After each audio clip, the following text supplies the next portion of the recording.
Mayo de 1859 en Bahía Blanca y que dejó un impacto en la memoria de los pobladores de aquella época y en la historia de nuestra ciudad. Fue quizá la situación más violenta que vivió la ciudad en el siglo XIX y en el siglo XX también. Pero antes yo voy a hacer una pequeña reseña de toda la situación que se vivía en la Pampa Húmeda desde sus orígenes para llegar a entender por qué ocurrió este malón, qué objetivo tenía y qué consecuencias tuvo. Para eso, toda esta sociedad que se estaba desarrollando en la Pampa, la sociedad blanca y las tribus indias, tenía una serie de interrelaciones bastante complejas. No había una frontera bien marcada donde de un lado estaba el indio y del otro lado estaba el blanco. Ocurría todo lo contrario, se entrecruzaban a cada rato. Pero vamos a arrancar por el principio, que es la fundación de Buenos Aires, que es lo que primero ocurre en este territorio de la provincia de Buenos Aires y de La Pampa. En 1526 Pedro de Mendoza llega con una expedición y funda un poblado al que llama Santa María de Buen Aire, a la orilla del riachuelo, en la conjunción del río de la Plata y el riachuelo. Algunos fanáticos sostienen que esa fundación se hizo donde ahora queda la cancha de Boca. Es mentira, no hay nada que pruebe semejante cosa. Pero sí ocurrió en lo que hoy es el barrio de la Boca. Que, como esta imagen es bastante pobre, esto es un dibujo de un soldado alemán que acompañó a Pedro de Mendoza, Ulrich Schmidt, que muestra la situación que vivió Pedro de Mendoza, que al principio pudo fundar el poblado, armarlo, tenía una buena relación con los indios del lugar, pero esa relación se echó a perder rápidamente. Los indios sitiaron el poblado y pasaron una hambruna terrible. Acá, en esa punta, este dibujo, no sé si lo ven bien, es un dibujo de 3 personas que han sido ahorcadas por orden de Pedro de Mendoza, por violar alguna de las reglas que le había impuesto. El tema es que estos cuerpos, al día siguiente de haber sido ahorcados, aparecieron sin las piernas. Tal era el hambre que algunos soldados de Mendoza le cortaron las piernas y se las comieron. Esa era la situación dramática que se vivía en Buenos Aires.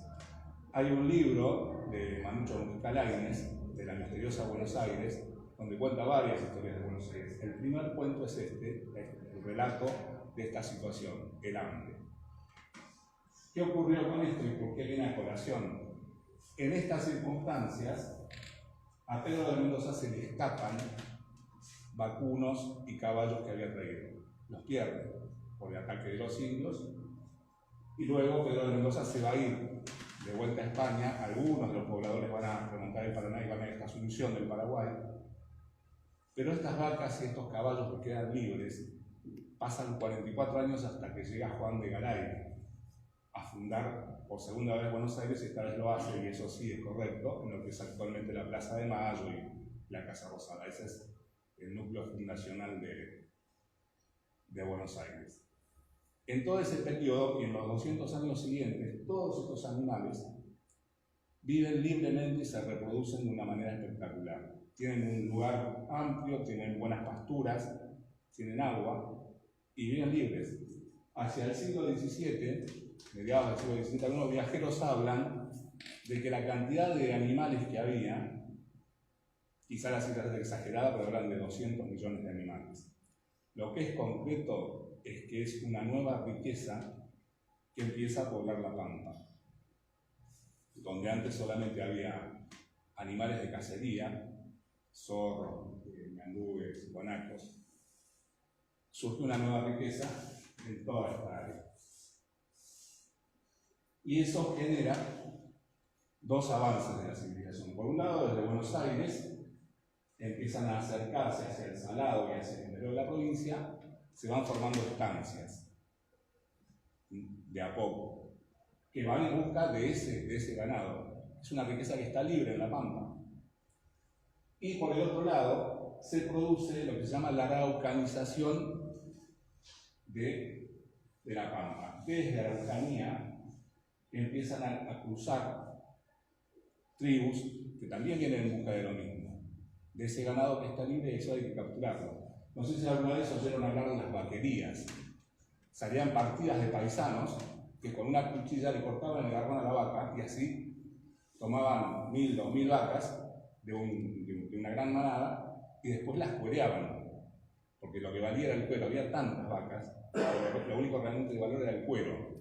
La carne la dejaban tirada y eso tiene que ver también con la riqueza de nuestra tierra. Millones de cabezas de ganado que se fueron pudriendo y fueron humidificando la tierra. Esta araucanización empieza a producir todo un cambio social y político en toda esta área.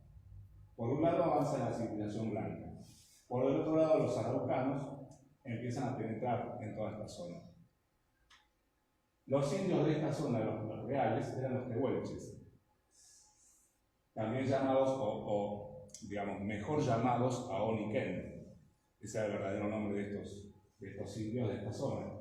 Tehuelche es un término araucano que significa gente rebelde, porque evidentemente no se llevaban muy bien entre araucanos y tehuelches. Los tehuelches tienen grandes diferencias culturales y sociales con los araucanos. Para explicarlo brevemente, un cacique araucano, el pueblo araucano es un pueblo guerrero, conquistador y saqueador. Para ser cacique un araucano, tenía que ser valiente, tenía que ser aguerrido, tenía que conocer de tácticas, tenía que tener astucia para guiar a su pueblo, de lo contrario no lo querían. Esas eran las características. Una personalidad fuerte, dominante, una cultura bien marcada en ese sentido, vinculada a la guerra. Esto no quiere decir que los araucanos no sembraran zapallo o alguna otra cosa o no cazaran, pero su característica particular era la guerra que la habían desarrollado durante varios siglos contra los conquistadores españoles en Chile. Nunca habían sido dominados por los españoles. Y empiezan a pasar a esta zona. Los tehuelches, por el contrario, vivían en lo que ellos llamaban hordas, que eran grupos de familia, vinculados por lazos familiares o por algunas diferentes razones, grupos de 10 o 12 familias, y a lo que se dedicaban era a cazar, no eran guerreros. De hecho, un cacique tehuelche, la característica de un cacique tehuelche, es que era el más hábil para diseñar las estrategias de cacería, que era lo que ellos se dedicaban, perseguir las manadas de guanacos y la manada de avestruces, y no a la guerra. De hecho, las armas que ellos poseen son todas armas de caza, no de guerra. Y además tienen una particularidad muy distinta del araucano. El araucano mandaba el cacique, la figura predominante. En el caso de los tehuelches, la palabra de la mujer tenía mucho peso. No había una cultura machista dominante, sino más bien matriarcal. De hecho, este es un toldo tehuelche. Esto está en el Museo Leleque, cerca de Esquel. Si alguna vez pasan por allí, es digno de visitar. Es un museo excepcional, donde se ha rescatado toda la cultura de la Patagonia. Estas son algunas de las armas que usaban los tehuelches para sus cacerías. La única arma de guerra completa era esta, una piedra a la que le envolvían con un cuero y con un tiento, y la hacían girar, y la llamaban el rompecráneos, imagínense. Pero después el resto era simplemente para cazar.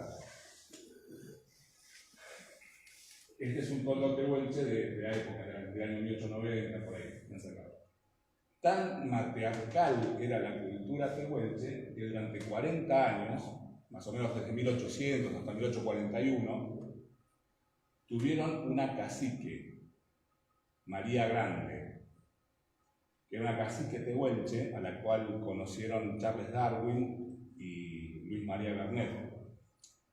Charles Darwin le decía Santa María, porque la cacica llevaba un escapulario de la Virgen, y Luis Bernet le decía María Grande por Catalina la Grande de Rusia.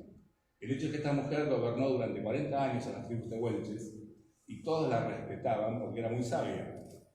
Y de hecho esta mujer, no es esta mujer, pero es una mujer tehuelche. No hay fotos de María Grande.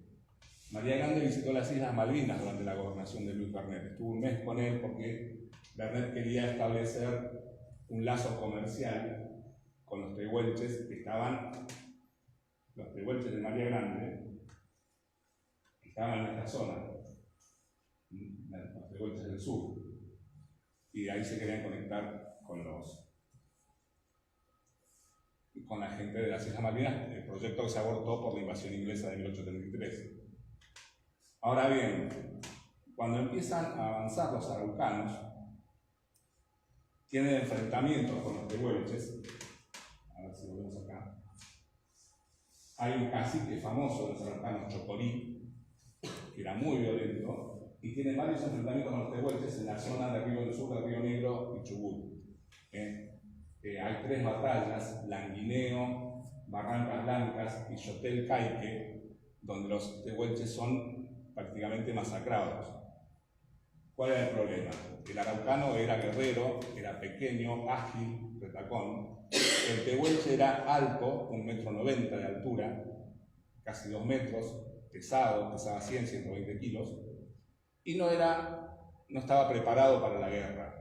No era que no podían guerrear, pero no eran especialistas en la guerra. Los tehuelches los arrasaron, les quitaron las mujeres, que era la ley de la guerra. El vencido perdía sus pertenencias y sus mujeres. Y los araucanos apreciaban a la mujer tehuelche porque era alta, era mucho más elegante que la mujer araucana, que era más bien retacona.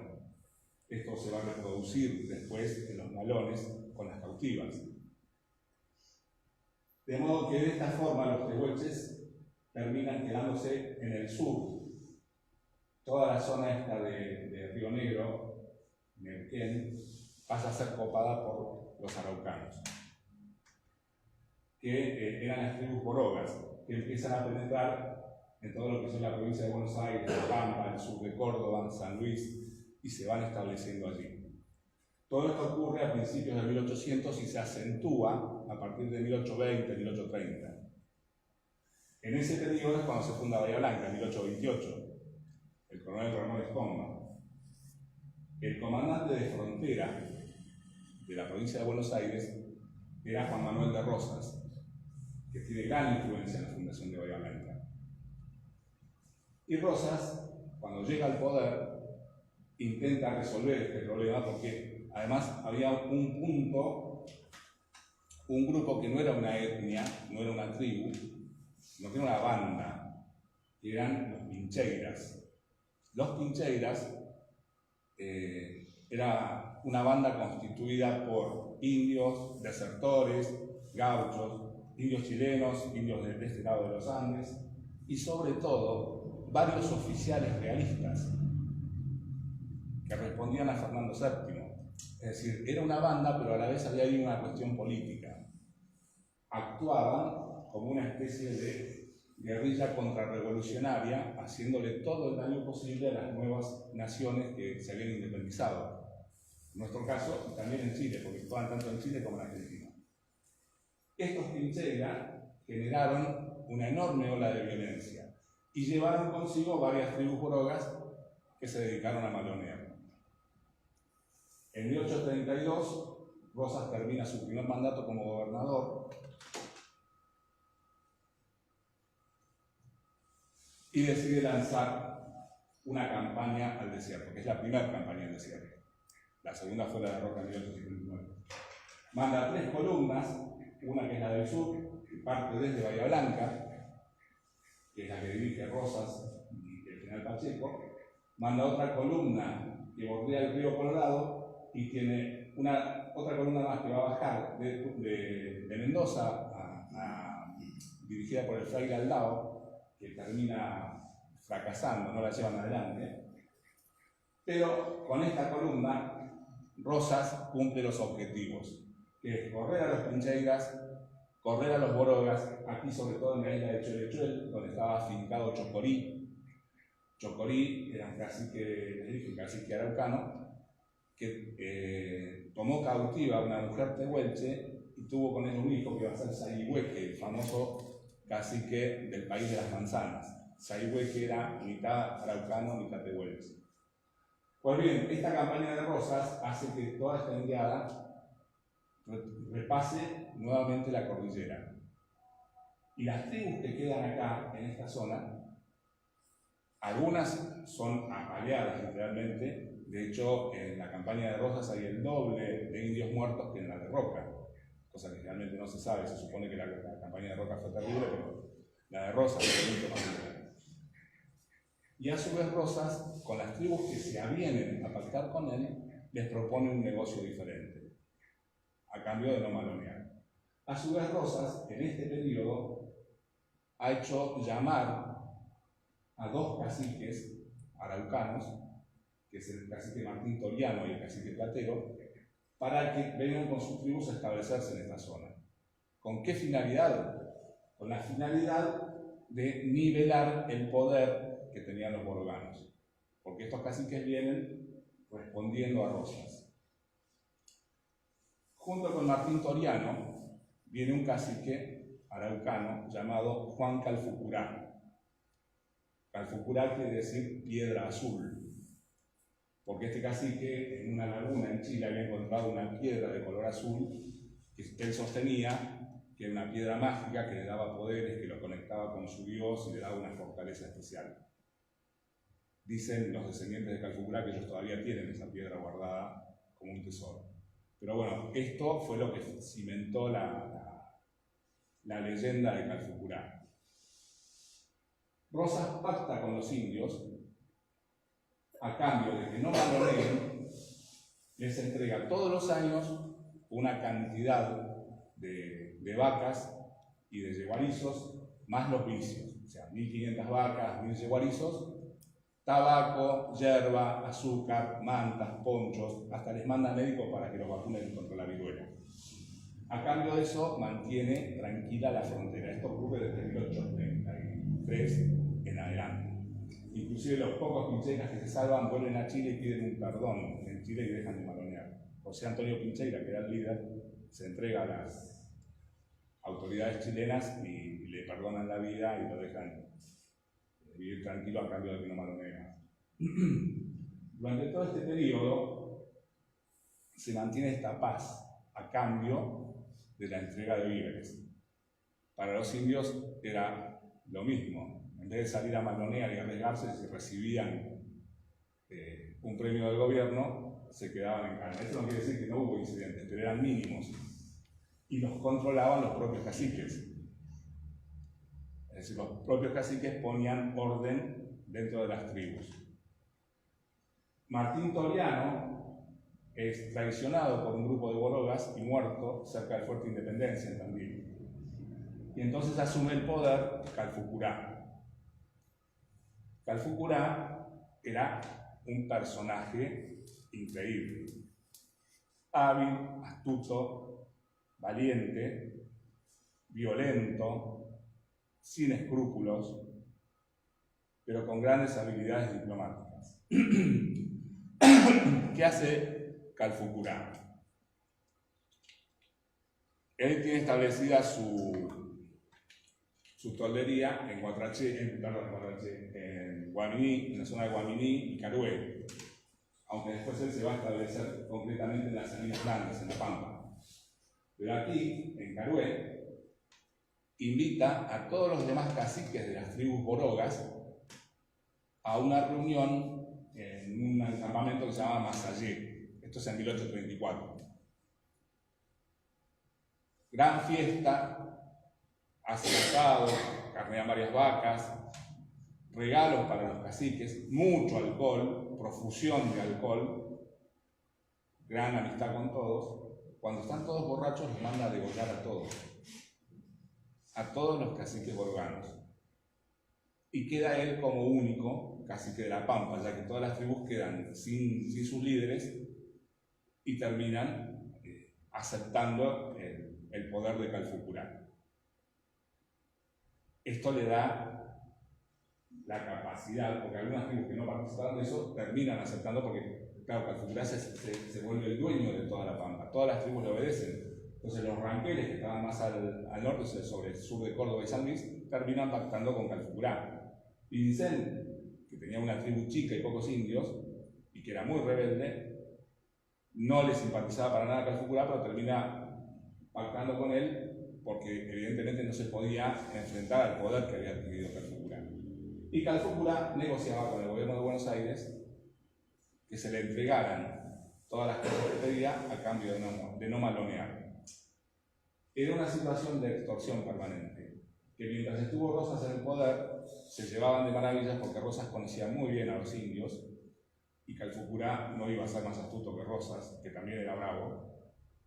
Entonces, en todo este periodo, hasta 1852, la frontera con el indio, que pasaba por aquí, Bahía Blanca y Carmen de Barragán, eran los últimos puntos de la frontera pasaba todo por este lugar, se mantienen en calma, en relativa calma. En 1852, después en la batalla de Caseros, cae derrotado Rosas. Inclusive una partida de indios de Calfucurá participa de la batalla al lado de Rosas. Eso cambia completamente la situación política de toda la provincia. Empiezan a enviarle menos vacas, menos caballos, menos azúcar, menos hierba, y entonces empieza el enfrentamiento con los indios. Vuelven a malonear, y el que malonea ahora es Calfucurá. Calfucurá, por momentos se enfrenta a las fuerzas nacionales, por otro momento negocia, muchas veces negocia con Urquiza, porque tenía afinidad con Urquiza porque lo conocía a través de Rosas. Pero con las tropas de Buenos Aires, que están armando hay que entender que Buenos Aires se separa de la Confederación durante un tiempo, después de la Revolución del 11 de septiembre, con Buenos Aires no se entiende nunca. Entonces atacan varios lugares, varios malones en toda esta zona. Como respuesta, Buenos Aires prepara dos invasiones. Una de ellas sale de Bahía Blanca y llegan hasta Carué. No lo encuentran a Calfucurá, pero le arrasan las tolderías. Esa división que atacó Carué estaba al mando del sargento mayor Francisco Iturra. Cuando digo sargento mayor, no es un sargento, como el sargento García del Zorro. Es un mayor, es un grado militar alto, ¿no es cierto? Un oficial. Y eso genera en Calfucurá una mancha, una marca de odio particular hacia Iturra, con el cual él se carteaba regularmente. Esto ocurre en 1858. Bueno, se me pasó esta pequeña historia. Este señor era el coronel Eugenio del Busto, manquillano, que participó en todas esas operaciones. Manquillán, o del Busto, era, cuando tenía 7 o 8 años de edad, fue tomado cautivo por los indios y criado como un indio. De hecho, le pusieron de nombre Manquillán, que significa cóndor entrampado. A los 20 años de edad, cerca de Sierra de la Ventana, cae capturado por un grupo de unitarios que se lo llevan preso. Él vivía y vestía como un indio y hablaba como un indio, pero conocía el castellano. Este grupo de unitarios al poco tiempo cae derrotado por el regimiento de Colorados del Monte de Rosas, y entonces lo llevan a la Guardia del Monte. Y Rosas, cuando lo ve, le da un grado de oficial y lo incorpora a su regimiento. ¿Por qué? Porque del Busto o Manquillán hablaba casi todos los dialectos indios. Entonces lo usa como espía, lo hace ingresar muchas veces a las tolderías y del Busto le informa a Rosas de los movimientos de los indios. Cuando ocurre la campaña del desierto, este hombre recupera gran parte de las cautivas que estaban presas en las tolderías. No he hablado de las cautivas y es un tema dramático. Los indios capturaban mujeres y niños, a los hombres los mataban, se llevaban el ganado y se llevaban a las mujeres. Las mujeres las tenían de esclavas. Durante el día trabajaban azotadas por la mujer araucana y de noche tenían que servir al cacique, con lo cual la mujer araucana las detestaba más todavía. O sea que era una vida de penurias permanentes. Del Busto rescata un montón de cautivas. De hecho, nuestra iglesia se llama la iglesia de Nuestra Señora de la Merced. Los mercedarios, en una orden que se encargaba de recuperar cautivos, de recuperar prisioneros y personas que eran esclavizadas en España por los piratas árabes. Y el nombre de la iglesia se lo pone Rosas por esta razón. por la cantidad de cautivas que se empiezan a rescatar. Y era terrible el tema de las cautivas, porque primero era muy difícil escaparse, y segundo, que muchas de ellas terminaban teniendo hijos con los indios, no quisieran. Pero entonces, cuando podían escaparse, tenían que pensar en renunciar a sus hijos, y quieras o no, eran sus hijos. O sea que vivían una situación realmente dramática. Bueno, Eugenio del Busto fue un hombre que recuperó a las cautivas, y estuvo con Rosas hasta 1852, cuando cae Rosas. Después de eso, se lo da de baja del ejército, a pesar de que tenía una cantidad impresionante de años, y él empieza a recibir, después de la conquista del desierto, él empieza a recibir en su casa de Buenos Aires, que vivía en las afueras, a delegaciones indias que iban a pedirle cosas al gobierno, a tratar de morigerar la situación de prisión, de confinamiento que estaban teniendo. Pero bueno, quería comentárselos porque hay una calle acá que se llama Eugenio del Busto, pero la mayoría de los bahienses no saben quién fue. Y fue un héroe de la ciudad. Fue alguien que vale la pena recordar. Aquí estamos con el cacique Juan Calfucurá. Y vuelvo a Calfucurá y a sus enfrentamientos. En 1858 les había dicho, le arrasan la toldería, una división que sale de acá de Bahía Blanca. Tiempo después, Calfucurá, que era absolutamente ambivalente, y los indios que hace unas semanas se habían peleado, después venían acá a comerciar cueros, es decir, una cosa bastante de locos. Calfucurá manda a una de sus esposas a Bahía Blanca con un encargo para el sargento mayor Iturra, que tenía, además de ser oficial, tenía una enorme pulpería acá en la calle 19 de Mayo y Celarrayán, que eso es 19 de Mayo y Celarrayán.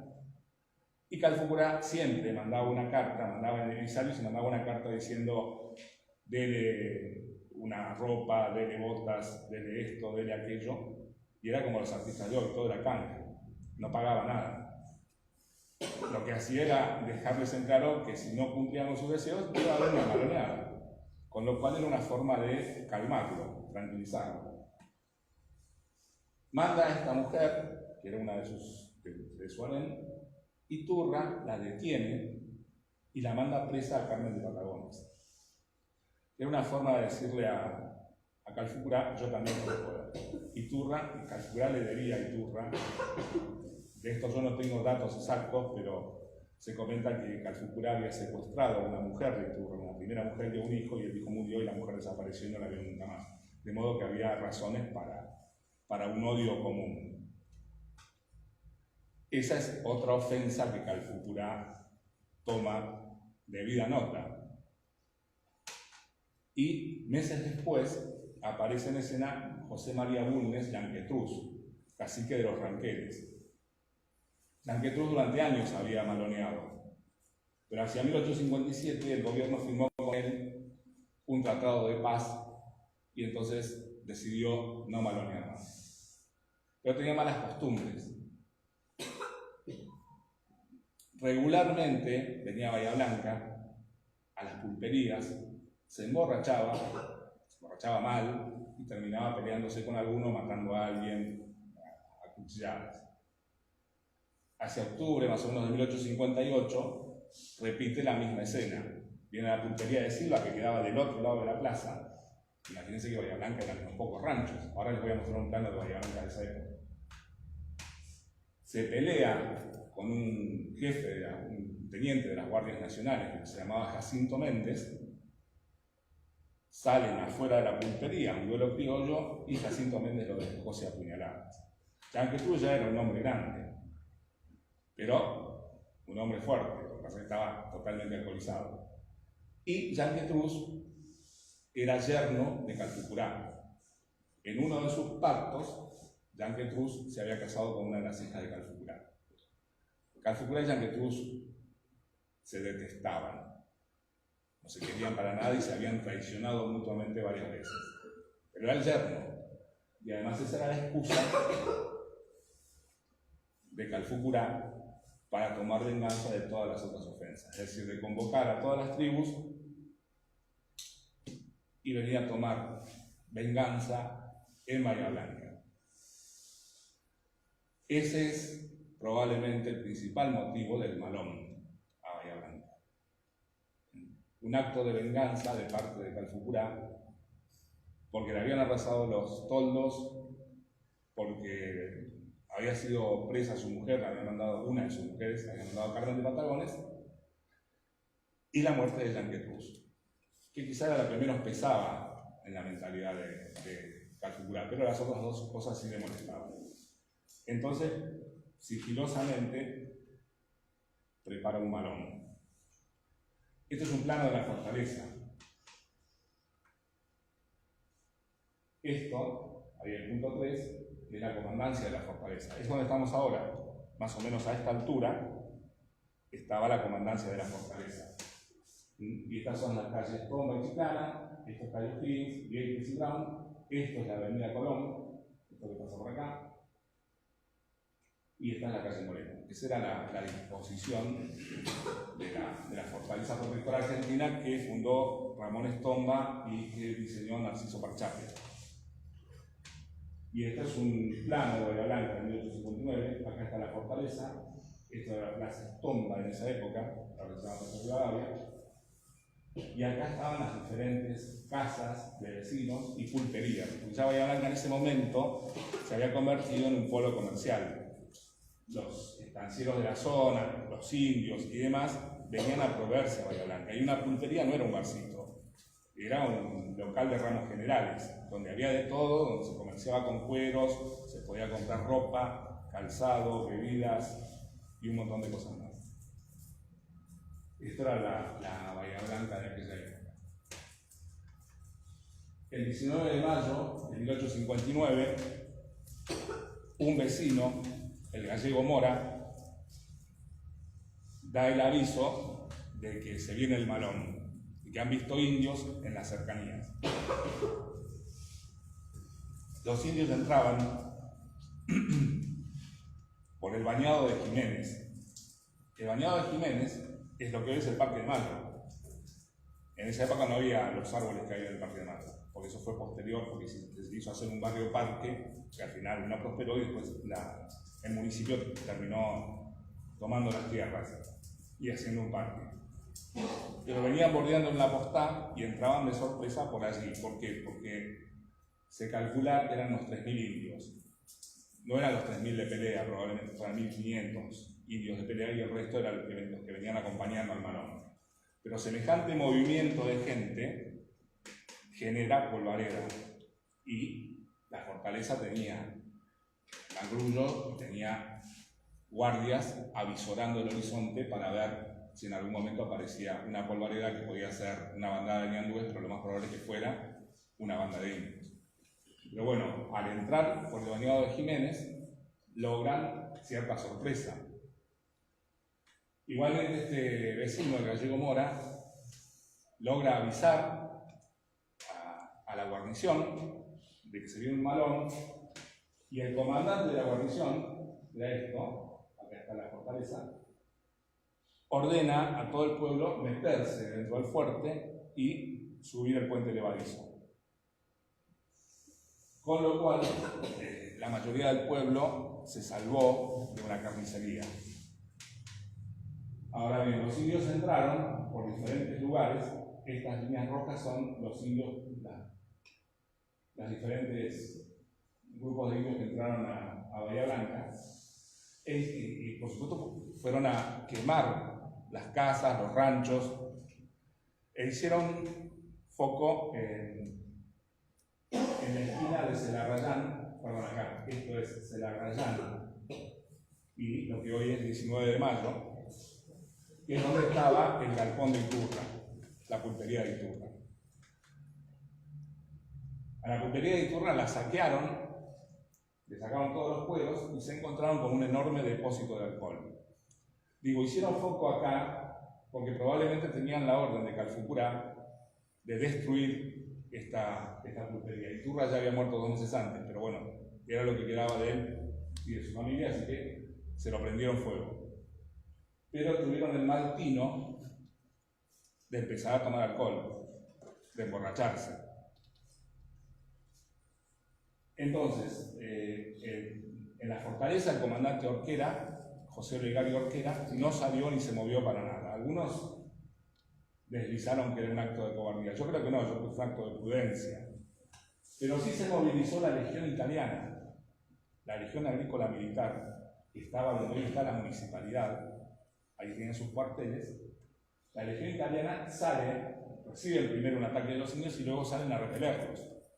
Salen algunos guardias nacionales de la fortaleza y en esta zona había otro pequeño cuartel con un grupo de granaderos, no de los granaderos de San Martín, sino que se llamaban así, granaderos, comandados por el coronel Granada, pero no es porque fuera, no les decían granaderos por eso.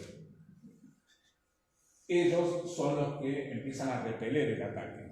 A esta altura, en plena madrugada, estamos hablando 4 o 5 de la mañana, los indios recorrían todo el poblado, destruyendo y robando lo que podían. La Legión Italiana llega hasta la esquina del 19 de mayo y se la rayan, se encuentra con los hombres del coronel Granada y empiezan a tirotearse con los indios. Claro, la respuesta de los indios no era demasiado racional, porque la mayoría se habían bajado unas cuantas limetas de ginebra. Y se produce una hecatombe. Empiezan a matar indios de una manera bastante encarnizada. Los persiguen, por lo que hoy es la calle 19 de mayo, hasta la intersección con lo que hoy es Florencio Sánchez, donde hoy hay una plazoleta. Bueno, ahí se produce otro fuerte enfrentamiento y caen un montón de indios muertos. Finalmente, para el amanecer, la cosa se calma, los indios se retiran. Es decir, la idea de Calfucurá era arrasar todo Bahía Blanca. No la fortaleza. ¿Por qué no la fortaleza? El fuerte de Bahía Blanca tenía terraplenes, no eran piedras, sino eran terraplenes de tierra, de 4 metros de altura por 4 metros de ancho. Y estaba rodeado de un foso de 5 metros de profundidad. Y tenía el puente levadizo. Levantando el puente levadizo, los indios no tenían capacidad militar para atacar la fortaleza. Para eso hubieran necesitado escalas, artillería y un montón de cosas de las que carecían. De hecho, la estrategia del Malón, ¿cuál era?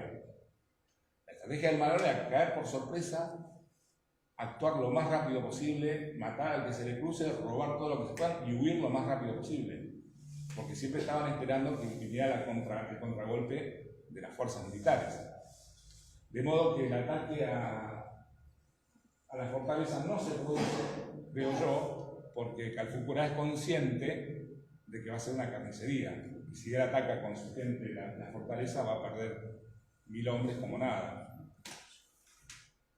De modo que cuando se terminan estos focos de ataque, los indios se encuentran con que han perdido una cantidad importante de gente y se retiran. Se retiran hacia lo que hoy es el autódromo, hacia ese sector. Se llevan algunas vacas y se ponen a hacer un asado hacia el atardecer. Desde Bahía Blanca se ve que están carneando vacas y haciéndose un asado y se quedan ahí. Les mandan una caballería. En la Legión Italiana estaba dirigida por el coronel Antonio Susini. El segundo al mando era el mayor Juan Bautista Charlone. Tenemos una calle Charlone por acá, famosa, que además después va a ser un héroe de la Guerra del Paraguay. Y por el capitán Felipe Caronti. Esta biblioteca fue diseñada y llevada a cabo por Caronti. Y también había un jovencito de 17 años, que era cabo en ese momento, se llamaba Daniel Serri, que también participó en el Malón, en la defensa de Bahía Blanca en el Malón de 1859. Como corolario, bueno, los indios cuando los atacan ahí en la zona del autódromo, mandan un grupo a caballo, dirigido por Charlone, hacen como una especie de desfile militar. Es decir, una bravata, como dicen nosotros somos muy fuertes, no nos van a derrotar. Pero la realidad es que el Malón le salió muy mal. Algunos historiadores hablaban hace algunos años de 200 muertos. En realidad hay 2 partes militares, uno de Orquera, que habla de 62 muertos y que después es refrendado por el coronel Granada unos días después. Orquera hace parte suyo el día 20 de mayo, o sea, al día siguiente del Malón, y Granada lo hace el 8 de junio. Pero ambos coinciden en que había más o menos 62 indios muertos. Y sí que había habido otro tanto o más de heridos que fueron retirados por los indios, se los llevaron. Pero quedaron cuerpos de indios repartidos por toda la ciudad. Así terminó este primer malón, que fue dramático, que fue terrorífico para toda la ciudadanía de Bahía Blanca. Y queda todavía una historia más lamentable, porque Mayor Orquera, que yo les dije recién, yo creo que no fue un cobarde, que fue un hombre prudente, porque sabía que él tenía que cuidar a la población, y dentro de la fortaleza a la población no le iban a tocar. Pero decide armar una pila de leña de chañar en plena Plaza Estomba, lo que es la Plaza Rivadavia, y ordena a sus soldados que pongan todos los cadáveres de los indios en esa pila y los prende fuego. Una actitud, digo, se decía que los indios eran los salvajes, de este lado estaba la civilización. Eso, la justificación es que se podía haber desarrollado una epidemia. Bastaba con enterrarlos a todos. Fue más una especie de escarmiento hacia los indios que atacaron Bahía Blanca. Pero los propios vecinos de la ciudad, al día siguiente, se quejan de este espectáculo, porque era, imagínense ustedes, 60 cuerpos quemándose, un olor a carne quemada en todo el pueblo. Le piden por favor que termine con esa barbaridad, y entonces apagan la hoguera y hacen lo que tendrían que haber hecho desde un principio: una fosa común, y entierran allí a todos los indios. Esa fosa común la hacen en lo que es hoy la Plaza Lavalle, la plaza que está en O'Higgins, que está contra el mercado municipal. Allí se entierran a todos estos indios. Y este fue el final de este malón, producto de los enfrentamientos, producto de la sed de venganza de Calfucurá, de una lucha que ha sido constante y que siguió, porque esto fue en 1859. Bueno, estos dos cañones estuvieron ese día y estuvieron el 11 de abril de 1828. Son Carlitos y el Escandaloso, dos cañones que los trajo Estomba y que eran parte de la fortaleza protectora argentina. Una persona, yo he tirado con ese cañón, yo pertenezco a la cofradía de artilleros de la fortaleza, y hay una persona aquí presente que en una época era intendente de Bahía Blanca que también tiró con ellos alguna vez. Así que estos cañones tienen una historia particular. Son cañones traídos desde Montevideo, cuando cayó Montevideo en 1814. Todo el parque de Montevideo se llevó a Buenos Aires y estos cañones fueron a parar al fuerte de Independencia en Tandil tiempo después. El tema es que estos cañones no tienen el sello real. Los cañones españoles tenían el sello del rey. Estos cañones no. Así que se supone que eran cañones de un barco inglés, el Agamenón, que cayó a la altura de lo que hoy es Punta del Este. Los ingleses vaciaron toda la carga en una isla que se llama Gorriti por una sudestada que los agarró, y luego la dejaron abandonada, todo eso, y se fueron. Y los españoles capturaron todos esos cañones y los incorporaron a la fortaleza de Montevideo. Ese Agamenón había sido durante años el buque insignia del almirante Horace Nelson. Cuando el Agamenón ya fue demasiado viejo, se lo cambiaron por el HSM Victory, con el cual peleó y murió en la batalla de Trafalgar. Así que es muy probable, no tiene el sello de garantía, pero es muy probable que estos cañoncitos hayan participado en batallas navales entre España, Inglaterra, Francia, durante muchos años. Hoy están acá en el Tútilo Federal, y quien rescató estos cañones fue el historiador bahiense Oscar Rimondi, ya fallecido hace algunos años, porque bueno, que ha hecho mucho por la historia de la ciudad. Quiero terminar esta charla. Bueno, este es el acceso a la fortaleza protectora argentina. Esto ya es una época posterior donde ya no está más el Sanjón, el foso que recubría a la fortaleza. Y esta es una maqueta que está, creo que en lo que era el comando del 5º Cuerpo de Ejército, o no sé si la trasladaron a otra parte. Es una maqueta de lo que era la fortaleza, una maqueta a escala.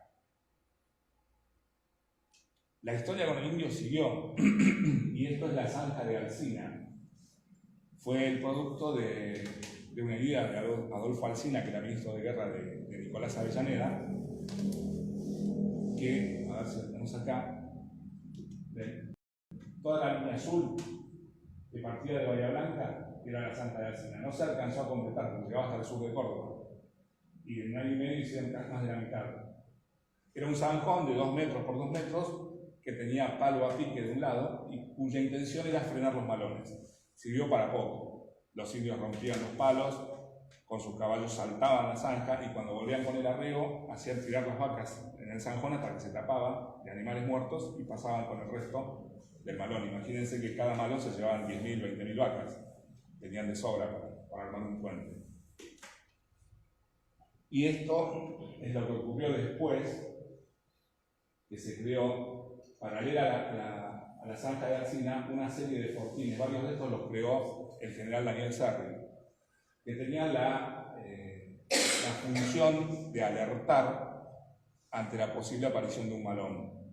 Eran fortines muy pequeños, una manzana como mucho, palo a pique, foso, mangrullo y una casita, y 8 o 10 hombres, nada más. Porque la función de esos tipos era alertar ante la aparición de algún malón. Y estaban cada 7 o 8 kilómetros había alguno. Este Fortín Pavón en San Garay, y hay algunos más hasta la Madrid y demás. Es lo que continuó siendo la guerra contra el indio. ¿En qué terminó Calfucurá? En 1872, Calfucurá lanza un gran malón con más de 4.000 indios. Atacan toda la zona norte, la zona de Lobos, Navarro, por todo este sector. Cuando se están retirando con más de 30.000 vacas, el ejército se reagrupa y los rodea. Calfucurá tenía la opción de escaparse, pero en un acto de soberbia decide hacer frente al ejército, cuando su estrategia normal era la huida, y les hace frente en una batalla que se llama la Batalla de San Carlos de Bolívar, en 1872.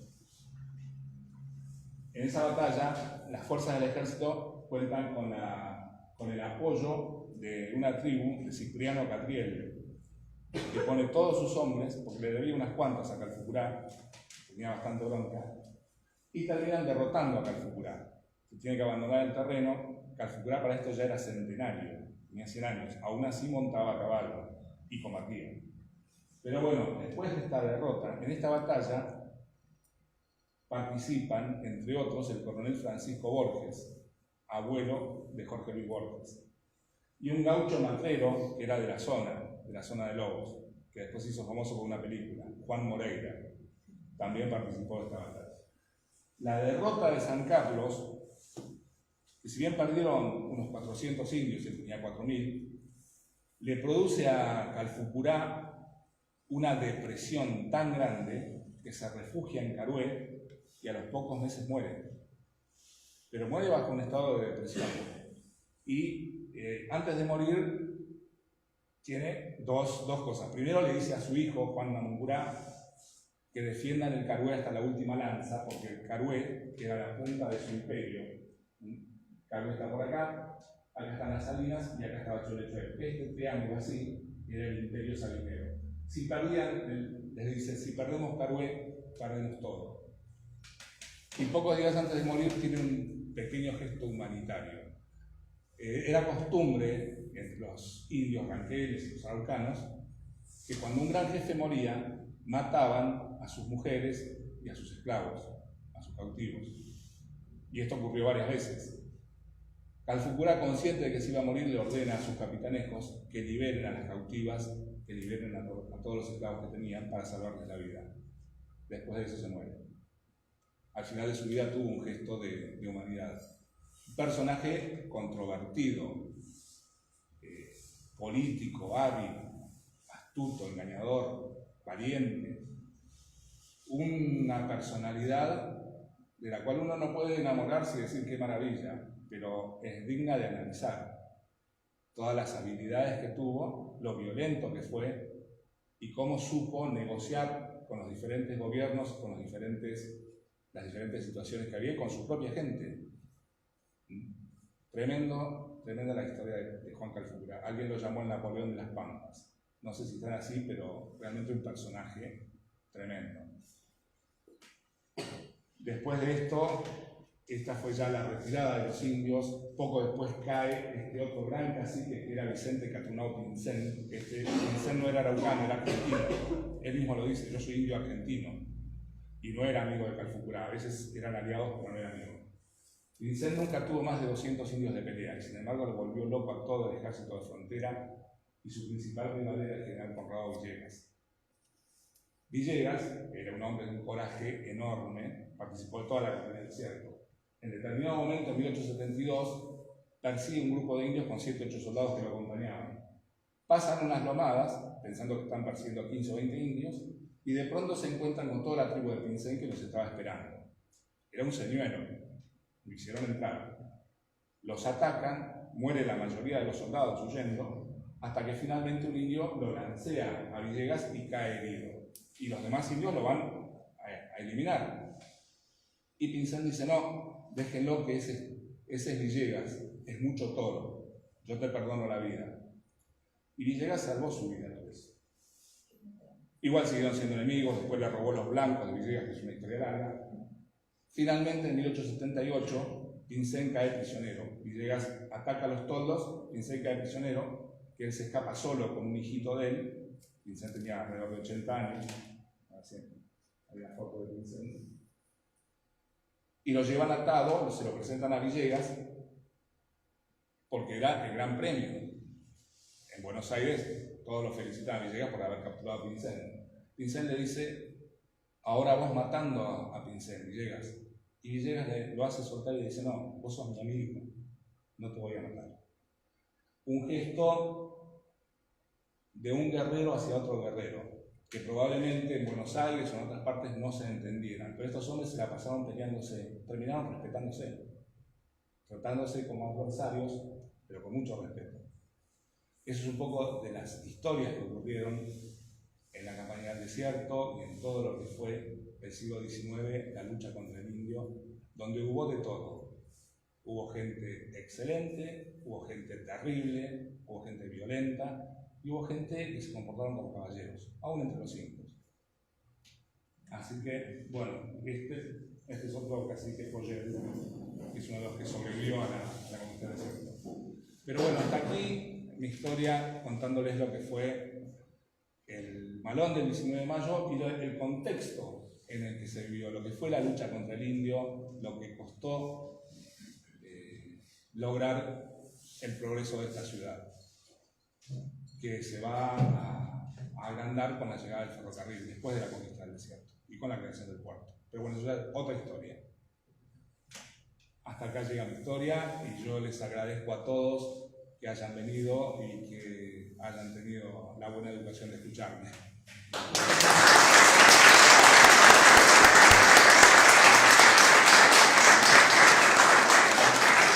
Me olvidé de una cosa que quería aclarar. En el malón del 19 de mayo también actúan indios amigos. Estaba, nunca me acuerdo el nombre de este cacique.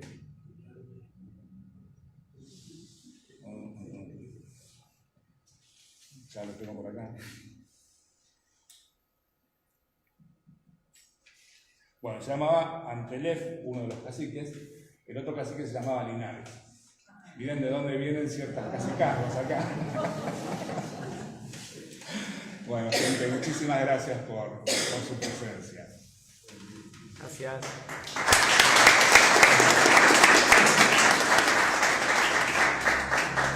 Bueno, les agradecemos la presencia, les recordamos que este año estamos